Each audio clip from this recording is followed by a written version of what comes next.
ಅನುಮತಿಯನ್ನು ನಾನು ಕೊಟ್ಟಿದ್ದೇನೆ. ಎಲ್ಲೆಲ್ಲಿ ಆ ರೀತಿ ಪರಿಸ್ಥಿತಿ ಇದೆ ಅದಕ್ಕೆಲ್ಲ ಮಾಡಿ ಅಂತ ಒಂದು ಮಾರ್ಗದರ್ಶನವನ್ನು ಕೊಟ್ಟಿದ್ದೇನೆ. ಇದಲ್ಲದೆ ಫಸ್ಟ್ ಟೈಮ್ ನಮ್ಮ ರಾಯಚೂರಿಗೆ ಕಲ್ಯಾಣ ಕರ್ನಾಟಕ ಭಾಗದಲ್ಲಿ IIT ತ್ರಿಬಲ್ ಐಟಿ ರಾಯಚೂರಿನಲ್ಲಿ AI ಉತ್ಕೃಷ್ಟತಾ ಕೇಂದ್ರ 5 ವರ್ಷ ಅವಧಿಗೆ ಅದರಲ್ಲಿ ಅದನ್ನು ಮುಗಿಸ್ಬೇಕು. ಅಲ್ಲೂ ಕೂಡ ಒಂದು 15 ಕೋಟಿ ರೂಪಾಯಿ 12 ಕೋಟಿ ರೂಪಾಯಿ ಹಣ ಕೂಡ ಅಲ್ಲಿ ಕೂಡ ಮಂಜೂರು ಮಾಡಿಕೊಟ್ಟಿದ್ದೇವೆ. ಆಮೇಲೆ ನಮ್ಮ ಮೆಡಿಕಲ್ ಕಾಲೇಜ್ ಸ್ಟೂಡೆಂಟ್ಸ್ಗೆ MBBS ಮತ್ತು BDSಗೆ ಹೊಸ ಹಾಸ್ಟೆಲ್ ಕಟ್ಟಬೇಕು ಅಂತ ಬಂದಿತ್ತು. ಸ್ವಲ್ಪ ರಿಪೇರಿಂಗ್ ಬಂದಿತ್ತು. ನಾನು ರಿಪೇರಿ ಮಾಡೋದು ಬೇಡ, ಹೊಸ ಹಾಸ್ಟೆಲ್ ಕಟ್ಟೋಣ ಅಂತ ಹೇಳಿದ್ದೇನೆ. ಸುಮಾರು 83 ಕೋಟಿ ರೂಪಾಯಿಗೆ ಒಂದು ಅಂದಾಜು ಇದೆ. ಅದಕ್ಕೆ ನಾನು ಬೇರೆ ಜಾಗ ಕೊಡ್ತೇನೆ. ಅಲ್ಲೇ ಕಾಲೇಜ್ ಪಕ್ಕದಲ್ಲೆಲ್ಲ ಒಂದು ಜಾಗನ ನಾವು ಐಡೆಂಟಿಫೈ ಮಾಡ್ತೀವಿ ಅಂತ ಹೇಳ್ತೇವೆ. ಒಟ್ಟು ಅದಕ್ಕೆ ಕನ್ಸ್ಟ್ರಕ್ಷನ್ಗೆ ಪರ್ಮಿಷನ್ಗೆ ಜಾಗ ಫೈನಲೈಸ್ ಮಾಡಲಿಕ್ಕೆ ಅನುಮತಿಯನ್ನು ಕೊಟ್ಟಿದ್ದೇವೆ. ಇದು ಇಲ್ಲಿತ್ತು ನಮ್ಮ ಜನರಲ್ ಪಕ್ಕ. ಬರೀ ರಿಪೇರಿಗೆ 83 ಕೋಟಿ ರೂಪಾಯಿ ಅಂತ ಹೇಳಿದೆ. ಬೇಡ, ಎಲ್ಲರೂ ಹೊಸದಾಗಿ ಅಲ್ಲೇ ಕಾಲೇಜ್ ಅಕ್ಕಪಕ್ಕ ಜಾಗ ರೆಡಿ ಮಾಡ್ತಿಲ್ಲ. ನನಗೆ ಗೊತ್ತಿದೆ ಇಲ್ಲಿ ಜಾಗಗಳಿದೆ ಅಂತ, ಕಾರ್ಪೊರೇಷನ್ ಜಾಗಗಳು. ಅದಕ್ಕೆ ಬೇರೆ ಜಾಗ ಕೊಟ್ಟು ರಿಪೇರಿಗೆ 83 ಕೋಟಿ ಇದು ಸರಿ ಇಲ್ಲ ಅಂತ ಹೇಳಿ ಅದೇ ಬೆಂಗಳೂರು ಮೆಡಿಕಲ್ ಕಾಲೇಜ್ ಅದಕ್ಕೆ ಹೊಸದೇ ಕಟ್ಬಿಡೋಣ ಅಂತ 83 ಕೋಟಿ ಬಂಡವಾಳ ಹಾಕೋದು ಬದಲು ಹೊಸ ಬಿಲ್ಡಿಂಗ್ ಕಟ್ಬೋದಲ್ಲ ಹೊಸದು. ಅದನ್ನು ಬೇಡ ಅಂತ ಹೇಳಿ ನಾನು ಬೇರೆ ಜಾಗ ಅವ್ರಿಗೆ ಕಾಲೇಜ್ ಸುತ್ತಮುತ್ತಲು ಒಂದು 3-4 ಕಿಲೋಮೀಟರ್ ಎಲ್ಲಾದ್ರೂ ಒಂದು ಬೇರೆ ಜಾಗ ನೋಡ್ಬಿಟ್ಟು ಅವ್ರಿಗೆ ಜಾಗ ಕೊಡ್ತೀವಿ. ಬಟ್ ಅದನ್ನು ಅಪ್ರೂವಲ್ ಅಂತೂ ಕೊಟ್ಟಿದ್ದೇವೆ. ಅದಕ್ಕೆ ಆಡಳಿತಾತ್ಮಕ ಅನುಮೋದನೆಯನ್ನು ಕೊಟ್ಟಿದ್ದೇವೆ. ಸೊ ಗುಲ್ಬರ್ಗಾದಲ್ಲಿ ಜಿಲ್ಲೆಯಲ್ಲಿ ರಾಜ್ಯದ ಹೆದ್ದಾರಿ ಈ ಯರಗುಂಟೆ, ನರಿಬೋಳು, ಇಲ್ಲಿ ಸ್ವಲ್ಪ ಜಿಲ್ಲಾ ಮುಖ್ಯ ರಸ್ತೆಗಳಿಗೆ ಕೊಲ್ಲೂರು, ಅಂಡೋಳ್ ಅಭಿವೃದ್ಧಿ ಪಡಿಸುವ ಕಾಮಗಾರಿ ಸುಮಾರು 25 ಕೋಟಿ ರೂಪಾಯಿಗೆ ಅಡ್ಮಿನಿಸ್ಟ್ರೇಟಿವ್ ಅಪ್ರೂವಲ್ ಕೇಳಿದ್ದು ಅದು ಕೂಡ ಕೊಟ್ಟಿದ್ದೇವೆ.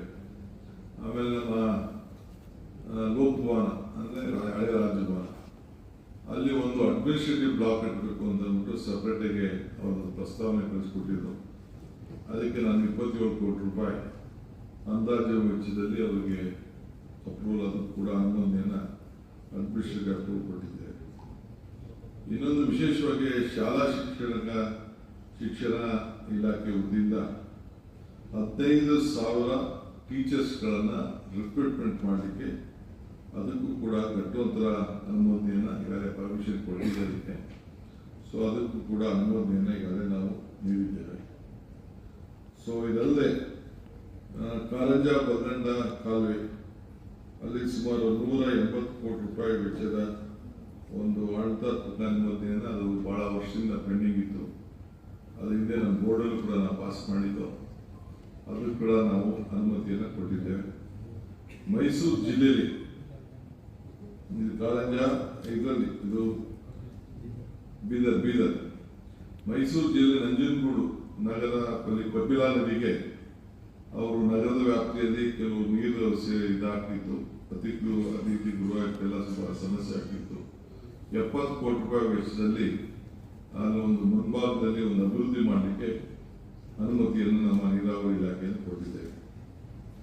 ಇದಲ್ಲದೆ ತಮಗೆಲ್ಲ ಗೊತ್ತಿದೆ, ನಮ್ಮ ಗವರ್ನರ್ ಸಾಹೇಬರು ಅದಕ್ಕೆ ಇವರು ನಮ್ಮ KPSC ಅಧ್ಯಕ್ಷರು ಅವನ ಅಮಾನತಿನಲ್ಲಿ ಸಸ್ಪೆಂಡ್ ಮಾಡಿದ್ರು. ಅದಕ್ಕೆ ಕೂಡ ನಮ್ಮ ಕ್ಯಾಬಿನೆಟಲ್ಲಿ ಒತ್ತಿಟ್ಟು ಅದಕ್ಕೆ ನಮ್ಮ ಒಪ್ಪಿಗೆಯನ್ನು ಅದನ್ನು ನಾನು ಪರಿಶೀಲನೆ ಮಾಡಿ ನೋಡಿದೆ ಏನಿತ್ತು ಅಂತೇಳಿ.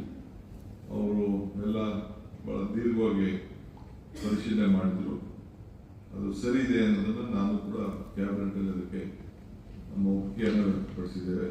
ಸರ್, ಅದು ಕೋರ್ಟಲ್ಲಿ ಅಬ್ಜೆಕ್ಷನ್ ಆದ ಕಾರಣಕ್ಕೋಸ್ಕರ ಕ್ಯಾಬಿನೆಟ್ ಎಂಡೋರ್ಸ್ ಮಾಡಕೊಂಡಿದೆಯಾ? ಏನು ಅವಶ್ಯಕತೆ ಇರಲಿಲ್ಲ. ಅದು ಕಾನೂನಲ್ಲಿ ಯಾವುದೋ ಒಂದು ಕೋರ್ಟಲ್ಲಿ ಒಂದು ಆರ್ಡರ್ಸ್ ಇದೆ. ಬಟ್ ನಾವು ಅದಕ್ಕೆ ನಮ್ದೇನು ಒಪಿನಿಯನ್ ತಿಳಿಸ್ಬೇಕು ನಾವು ಸರ್ಕಾರ ಕೋರ್ಟಿಂದ ತಿಳಿಸ್ತೀವಿ. ಆಮೇಲೆ ಇನ್ನೊಂದು ಲಾಸ್ಟ್ ಚಿತ್ರದುರ್ಗದ ಜಿಲ್ಲೆ ಹಿರಿಯೂರು ತಾಲೂಕು ಬಹಳ ನಮ್ಮ ಸುಧಾಕರದು ಕನಸಿನ ಒಂದು ಯೋಜನೆ ಇದು. ಜವನಗೊಂಡನಹಳ್ಳಿ ಹೋಬಳಿ ಜಲಮಂಡಳಿಯ 116 ಕೆರೆಗಳು ಮತ್ತು ಗಾಯತ್ರಿ ಜಲಾಶಯ ಕುಡಿಯುವ ನೀರಿನ ತುಂಬಿಸುವ ಹಾಗೂ ಅಂತರ್ಜಲ ಅಭಿವೃದ್ಧಿಪಡಿಸುವ ಕಾಮಗಾರಿ 244 ಕೋಟಿ ರೂಪಾಯಿ ಅದಕ್ಕೆ ಆಡಳಿತ ಅನುಮೋದನೆಯನ್ನು ಕೊಟ್ಟಿದ್ದೇನೆ. ಅದು ಬಹಳ ದಿನದಿಂದ ನನಗೆ ನಮ್ಮ ಸುಧಾಕರ್ ಕೇಳ್ತಾ ಇದ್ರು. ಸೊ ಅದು ಪಾಪ ಇವತ್ತು ಇಲ್ಲ, ನಾವು ಆತನ ಬೇಡಿಕೆಯನ್ನು ಈಡೇರಿಸಬೇಕು ಅಂತೇಳಿ ಸೊ ಈಗ ಅದನ್ನು ಅಡ್ಮಿನಿಸ್ಟ್ರೇಟಿವ್ ಅಪ್ರೂವಲ್ ಕೂಡ ಅದನ್ನು ತೆಗೆದುಕೊಂಡು ಕೂಡಲೇ ಆ ಕೆಲಸ ತೆಗೆದುಕೊಳ್ಳಲಿಕ್ಕೆ ಅನುಮತಿಯನ್ನು ಕೊಟ್ಟಿದ್ದೇವೆ. ಇದು this are the major decisions we have taken in the cabinet. ಅಧಿಕೃತವಾಗಿ ಘೋಷಣೆ ಮತ್ತೆ ಸಪರೇಟ್ ಮಾಡ್ತೀರಾ ಸರ್? ಈ ಬರಪೀಡಿತ ತಾಲೂಕುಗಳನ್ನ ಅಧಿಕೃತ ಖಂಡಿತ ಮಾಡ್ತೀವಿ. ಅದಕ್ಕೆ ಸೆಂಟ್ರಲ್ ಗೌರ್ಮೆಂಟ್ ಕೆಲವು ಗೈಡ್ಲೈನ್ಸ್ ಇದೆ, ಅದೆಲ್ಲ ಡ್ರೌಟಿಂಗ್ ರಿಪೋರ್ಟ್ಸ್ ಬರಬೇಕು, ಎಲ್ಲ ಕಂಪ್ಲೀಟ್ ವರದಿ ಬರಬೇಕು. ಏಕೆಂದರೆ ಬಹಳ ಜಾಸ್ತಿ ತಾಲೂಕುಗಳಿದೆ, ಅವ್ರಿಗೆಲ್ಲ ಆಫೀಸರ್ಸ್ಗೆಲ್ಲ ಹೇಳಿದೀವಿ. ಫಸ್ಟ್ ಇವತ್ತು ನಾನು ಅವ್ರಿಗೆಲ್ಲ ಏನೇನು ಡೈರೆಕ್ಷನ್ಸ್ ಕೊಡಬೇಕು ಹೇಳಿದ್ದೀನಿ. ಸೆಂಟ್ರಲ್ ಗೌರ್ಮೆಂಟ್ ನಾರ್ಮ್ಸು ಬರೀ ಬಿಟ್ಸ್ ಆ್ಯಂಡ್ ಬಿಟ್ಸ್ ಕಟ್ಟಕ್ಕಾಗಲ್ಲ. ಲಾಸ್ಟ್ ಟೈಮ್ ನಾವು ಆಗಸ್ಟಲ್ಲಿ ಸೆಪ್ಟೆಂಬರಲ್ಲಿ ಅವ್ರಿಗೆ ಮೇಜರ್ ರಿಪೋರ್ಟ್ಸ್ ಎಲ್ಲ ಕೊಟ್ಟಿದ್ದು. ಈಗ ನಾವು ಕಳಿಸಿದ್ರೆ ಡಿಕ್ಲೇರ್ ಮಾಡಿದ ತಕ್ಷಣ ಅವ್ರು ಯಾರು ರಿಪೋರ್ಟ್ ಇಲ್ಲಿ ಬರಲ್ಲ. ಸೊ ಒಟ್ಟಿಗೆ ನಾನು ಎಲ್ಲ ರಿಪೋರ್ಟ್ ತರಿಸ್ಕೊಂಡು ಈಗ ಹೇಳಿದ್ದೇನೆ. ನಾನು ಪೇಪರ್ ರಿಪೋರ್ಟ್ ಯಾರು ಒಪ್ಪಲ್ಲ ಅಂತ ಹೇಳಿದ್ದೀನಿ. I don't believe in paper. ಕಿವಿಲಿ ನಾನು ಕೇಳಕ್ಕೆ ಇಷ್ಟೆಲ್ಲ ಕಣ್ಣನ್ನು ಮಾತ್ರ ನನ್ನ ನಂಬಿಕೆ. ನಾ ಕಣ್ಣಲ್ಲಿ ನೀವು ನೋಡ್ಕೊಂಡು ಬರಬೇಕು, ಕಣ್ಣಲ್ಲಿ ಹೆಂಗಿದೆ ಪರಿಸ್ಥಿತಿ ಅಂತೇಳಿ ವಿಡಿಯೋಗಳೆಲ್ಲ ನೋಡ್ಕೊಂಡು ಮಾಡಿಕೊಂಡು ದಾಖಲೆಗಳು ತೆಗೆದುಕೊಂಡು ಬರಬೇಕು ಅಂತ ಅವ್ರು ಹೇಳಿದ್ದೆ. ಆಗಸ್ಟ್ 20 ಉದ್ಘಾಟನೆ ಅಂತ ಹೇಳಿದ್ರೆ ಭಾರತ್ ಜೋಡೋ ಸಂಘಗಳು ನಮ್ಮ ಹೋಮ್ ಮಿನಿಸ್ಟರ್ ಅದಕ್ಕೆಲ್ಲ ಹೋಮ್ ಮಿನಿಸ್ಟರ್ ನಮ್ಮ ಈಗ ರೆವಿನ್ಯೂ ಮಿನಿಸ್ಟರ್ ಡೆಪ್ಯೂಟಿ ಸಿಎಂ ಅವರೆಲ್ಲ ಕಂಪ್ಲೀಟ್ ಅದಕ್ಕೆಲ್ಲ ಏನೇನು ಬೇಕು ಎಲ್ಲ SOP ಎಲ್ಲ ಫೈನಲೈಸ್ ಮಾಡಿದ್ದಾರೆ. ಅದೆಲ್ಲ ಮಾರ್ಗದರ್ಶನ ಎಲ್ಲ ಕಂಪ್ಲೀಟ್ ಅವರು ತಿಳಿಸಿದ್ದಾರೆ. ಸೊ ಅವರು ಯಾರಿಗೆ ಏನೇನು ಜವಾಬ್ದಾರಿ ವಹಿಸಬೇಕು ಅದನ್ನು ವಹಿಸಿದ್ದಾರೆ. ಅದೆಲ್ಲ ಮಾಡೋಣ.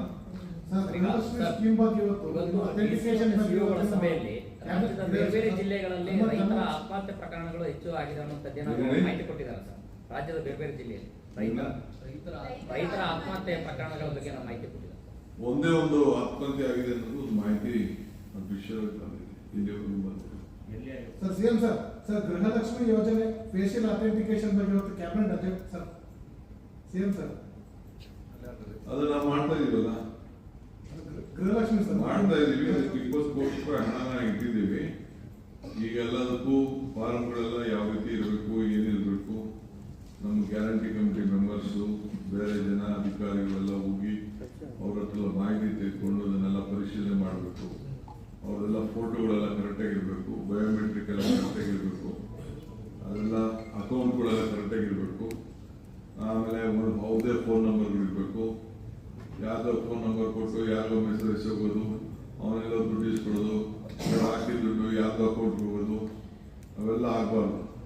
ಗಂಡನ ಅಕೌಂಟ್ಗೆ ಹೋಗ್ಬಾರ್ದು, ಮಕ್ಕಳ ಅಕೌಂಟ್ಗೆ ಹೋಗ್ಬಾರ್ದು, ಅವ್ರದೇ ಅಕೌಂಟ್ಗೆ ಹೋಗ್ಬೇಕು.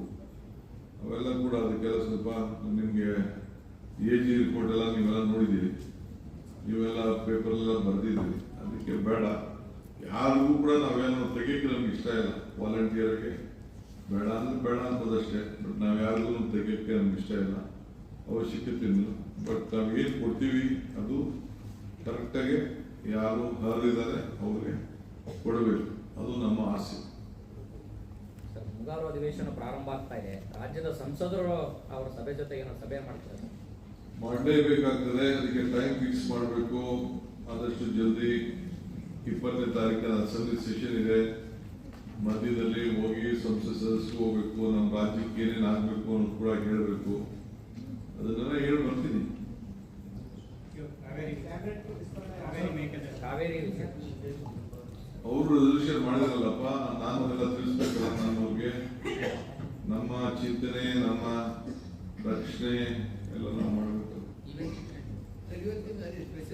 ಸಂಪುಟ ವಿಸ್ತರಣೆ ಯಾವಾಗ ಆಗುತ್ತೆ ಸರ್? ಸರ್ ಈಗ ಇವತ್ತು ಸರ್ ಕ್ಯಾಬಿನೆಟ್ ಇದ್ದಿದೆ ಡ್ರೌಟ್ ಬಗ್ಗೆ what is major decision sir? ಏನು ಡಿಸಿಷನ್ Pardon? ಡ್ರೌಟ್ ಬಗ್ಗೆನೇ ಇವತ್ತು ಸ್ಪೆಷಲ್ ಕ್ಯಾಬಿನೆಟ್ ಇದೆ sir. We had a cabinet special meeting to discuss on the drought. Today also, though it is Sunday, had a meeting hour long 4 hours meeting with my all officers to review the decision, and we are sufficiently, because I have guided them how we have to take up. We should see that no one should go out of the villages for the work. Keep them engaged in the village itself by using this Mandaga is not there, an RT scheme has come, VG Ramji scheme, though government has agreed with a lot of difficulty. We will continue for time being, we will fight with them for the finances, but let us not use it as a prestige point. We will see that we will make use of the facility and give them some work, whichever the new list has come out, of what are the schemes which they have approved. Including, I have asked them to tie up more on the individual beneficial also, so that they should not move out of it.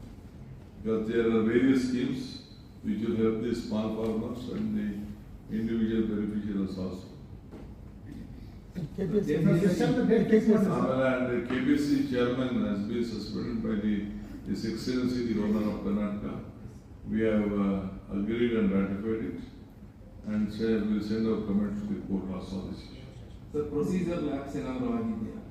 Cabinet ಬಗ್ಗೆ suspension ಆಗಿರೋದು I don't think there is nothing in the, I have seen the direction. There is some court directions earlier, observations earlier, but as for the procedure is not, I don't think there is no lapse as far as my knowledge is concerned. Sir, session date fix है, sir. Session कल अधिवेशन Session first week, more or less it is 6th. before, sir, cabinet expansion before session, sir.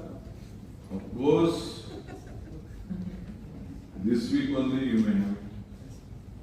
Sir ಮತ್ತೆ ದೆಹಲಿಗೆ ಏನಾದ್ರು ಹೋಗ್ತೀರಾ sir? ಅವಶ್ಯಕತೆ ಬಿದ್ದರೆ ದಿನ ಹೋಗ್ತಾರೆ. ರಾಹುಲ್ ಗಾಂಧಿ ಅವರು ಬರ್ತಾರೆ ಸರ್ next week. ಹಾ, ಇನ್ನು ಟೈಮ್ ಇದೆ, ಇದನ್ನ ಡೇಟ್ ಕೊಡ್ಬೇಕಂತೆ. ಅದು ರಾಹುಲ್ ಗಾಂಧಿ ಅವರು ನಮ್ಮ ಸ್ಟೂಡೆಂಟ್ ಸರ್ವಿಸ್ ಮಾಡಕ್ ಬರ್ತಾರೆ. ಆಮೇಲೆ ಎರಡನೇದು ನಮ್ಮ ಕಾಂಗ್ರೆಸ್ ಕಚೇರಿ ಬಹಳ ದಿನದಿಂದ ಇದೆಯಲ್ಲ, ಭೂಮಿ ಪೂಜೆ, ಅದಕ್ಕೂ ಬರ್ತಾರೆ. ಎರಡು ಒಂದಿದೆ, ಡೇಟಿನ ಕೊಟ್ಟಿಲ್ಲ. ಪಾರ್ಲಿಮೆಂಟ್ ಇದೆಯಲ್ಲ, ಅವ್ರು ಡೇಟ್ ನೋಡಿಕೊಂಡು ಬರ್ತಾರೆ. Thank you.